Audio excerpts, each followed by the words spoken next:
all the women, all the men, all the boys, all the girls, everybody, wear your jeans, wear your jeans, wear your jeans. No, nobody to wear skirts that day. Problem, another problem. Hi guys, you're welcome back to my YouTube channel. It's your girl, Thank you guys so much for joining once again. If you're new to this channel, please consider subscribing, and to all my OGs, you're my gang, comment down below, let me know, gang.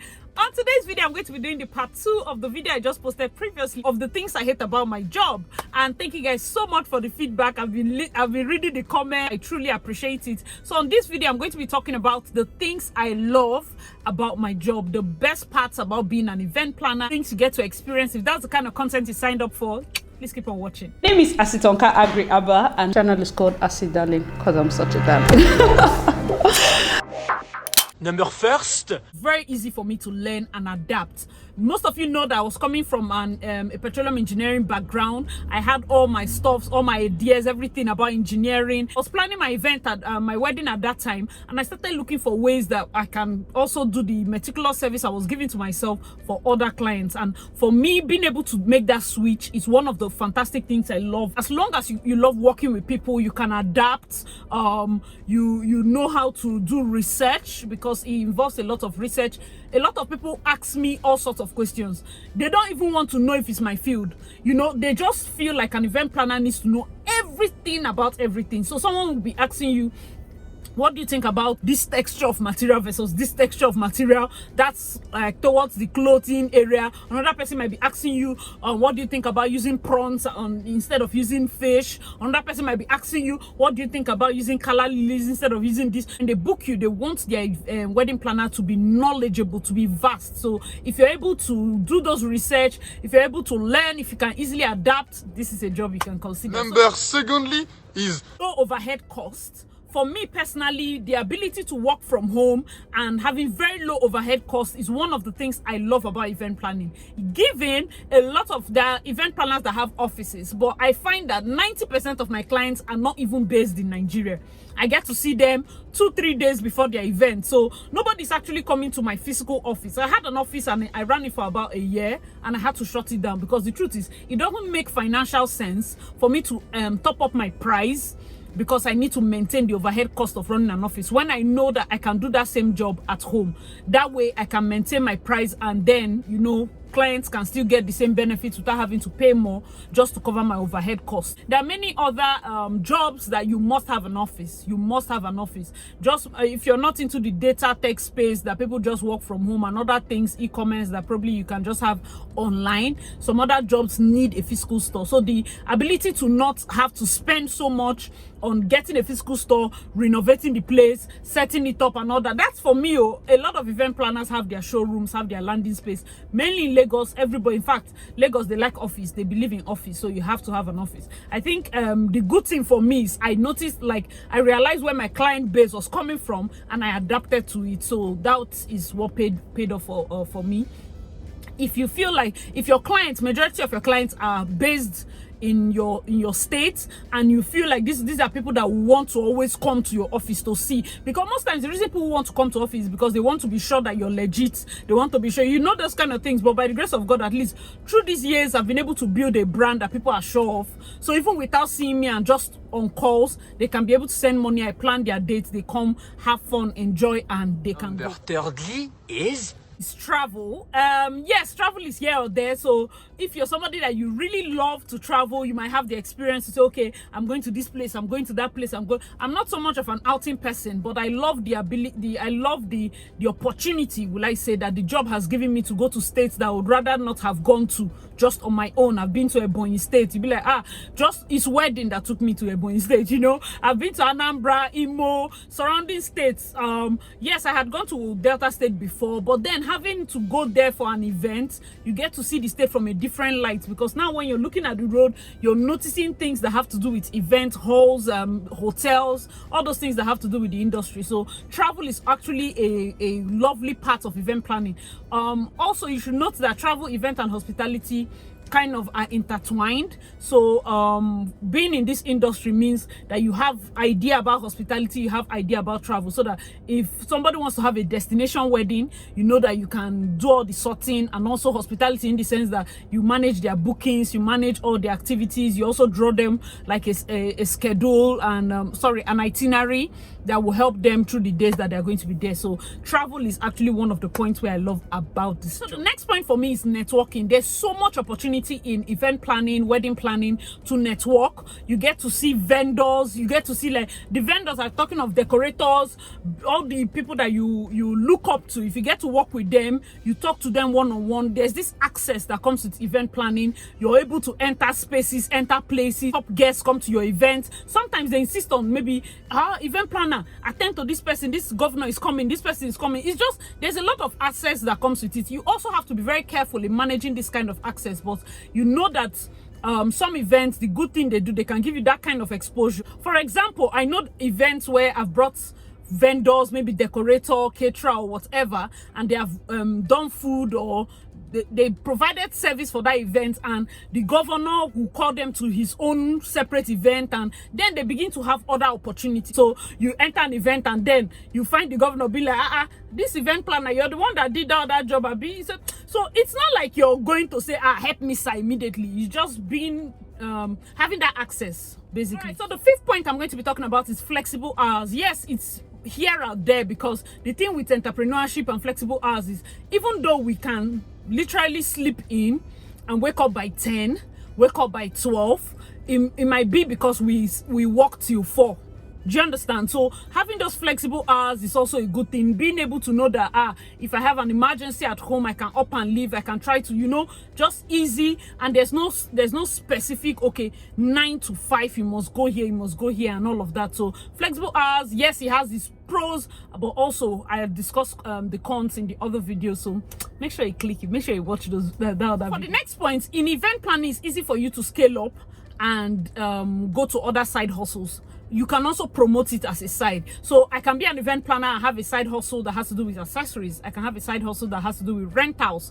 It's all in the space, but it's easy for me to scale up because it's not like conflicting jobs. Do you understand? These are very profitable side hustles, but they all complement my one job. So that is actually a fantastic part about this job, being able to say, okay, I can get money, and then when I get money, I can decide to put the money into getting accessories and start renting accessories and start selling accessories. When I do accessories, I can decide, if I have a big grant, or if I have one major inflow, start renting chairs, go to China, import a lot of chairs, start renting chairs.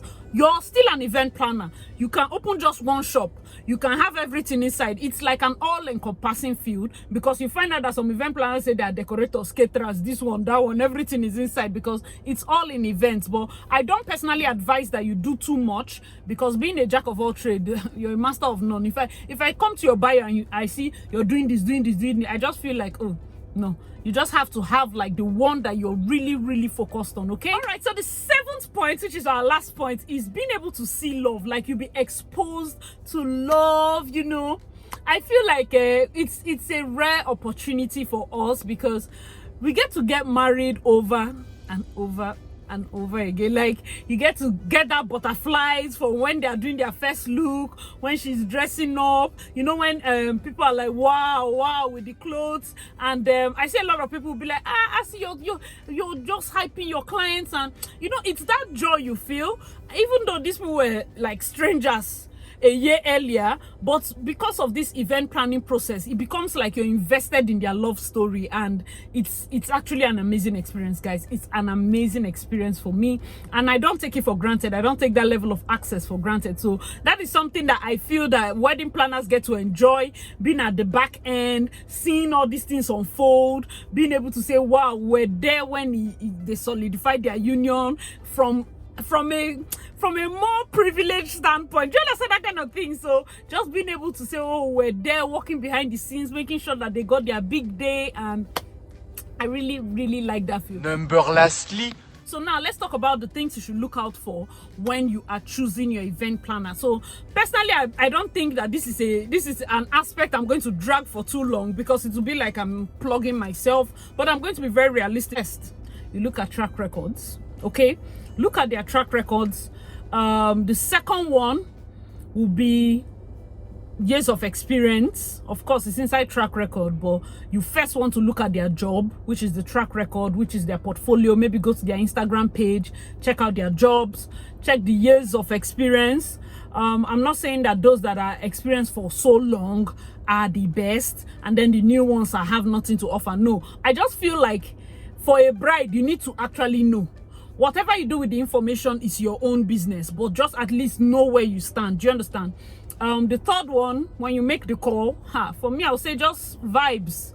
Seriously, watch the vibes, because for me as a planner, that's the first thing I also watch out for the client. Like, there are some clients that from the first day or first 2-3 days, you already know that anytime you see the call, the vibe is off.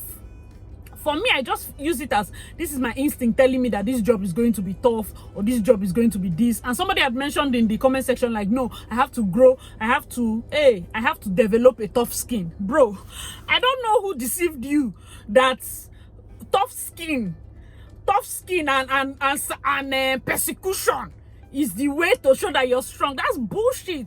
That's rubbish. People are making money so that we don't have to waste tough skin in things that we can use money and excuse ourselves from. I will refund you your money. What am I using tough skin to do? Oh, I don't need tough skin. I need peace of mind. Let me save my tough skin now for this programming that I'm doing, because I need my own tough skin and like 7 people's tough skin. It's true. It's like, see, I will tell you the honest to God truth. Some people are just misinformed. Misinformation is what is making you feel like as you're suffering in the job is giving you experience. That is when you're doing it year 1, year 2, year 3. You know, you cannot be at year 6 in a job and you're still glorifying a certain level of suffering. No. When you go to a hotel and Coke that you're buying 100 naira, you buy it 1.5. Some people you buy it 500. Some people you buy it 2,000. You're paying for not just the Coke, but for the place, the experience, their brand, what they have built over the years. That's what you're paying for. And that's the same thing with having a business. If you believe in your business and believe in what you've built and believe in what you've worked on, that's the reason people come and say, okay, do this for me because I have seen your work and I know you're good. When we have come to that point, it's a mutual agreement of, you know what I have to offer and I want to offer this because you understand. Or two, we're at that point. You don't come to that point now and now feel like if you suffer the person will not be humble because you're paying the person. I already know that I'm good. You see, it's not about being proud. Just remove that mentality from your head, because it's what is giving a lot of people low self-esteem. If you're good, you're good. It's just simple. If you're good, you're good. If you're not good, you're not good. But if you're good, you're good. Nobody should make you feel like, oh, you're no. I don't even do that. No, I don't do that. Even if you tell me I'm not good, so as long as I know I'm good, I'm fine. Skin, my few tough skin that I have, I should be using it for people that are rude. I don't have tough skin to waste, though. I have the tough skin now. It's in very reasonable areas. I put my tough skin. No, they bring, say, you have tough skin. That's how they'll be telling women, you need to endure your suffering. It's how a strong African woman carry your strength and go and sit down. That's a push. Even if the baby enters your leg and makes you paralyzed, push. Even if at the end of the day your waist break into 2.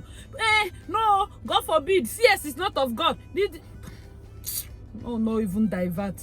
There's no point deviating, because all those talk is for people that have that kind of low self-esteem. What would they say about CS? Did they not say? They did not ask me.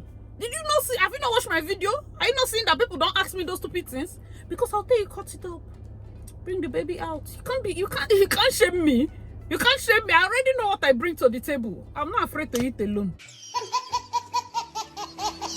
The fourth thing you look out for is the packages, okay? What are the packages they offer? And then the fifth, what is the cost, okay? So very, very important to look out for these things. Of course, there are other things you need to talk about, but the person that asked this question, she was like, she had a bad experience with her planner.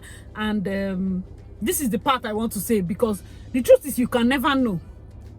There are other ones like caterers and photographers that, since I'm not in that field, I'm going to, without bias, talk about it. But I feel like if I drag this planner part, it will seem like I'm just plugging myself and talking down. Or no, I don't want that. I feel that you should look out for the basics when you're choosing your event planner.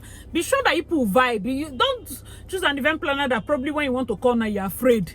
Do you understand? I'm not saying that all the clients are bad. I'm just saying that there's a way that you call your event planner, you're afraid to talk to the person, and the person is shouting, the person doesn't have good relationship with vendors, you're getting different complaints, you feel like the person doesn't have integrity, they'll tell you it's 1 naira, later it's 2 kobo, you know, those things here and there, it actually causes issues. So please check out for that when you are choosing your event planner. Note that I'm going to be doing several other videos for what you need to look out for when you're choosing your caterer, your photographer, and all those ones. And for those ones, I will sit down and dissect it very well for you people. All right, guys, so thank you so much for watching. I remain your girl Acid Darling. Hope you learned a thing or two about the wedding planning industry, why I love being an event planner, and what you should look out for when you're choosing your event planner. So I'll see you in my other videos. Bye, guys.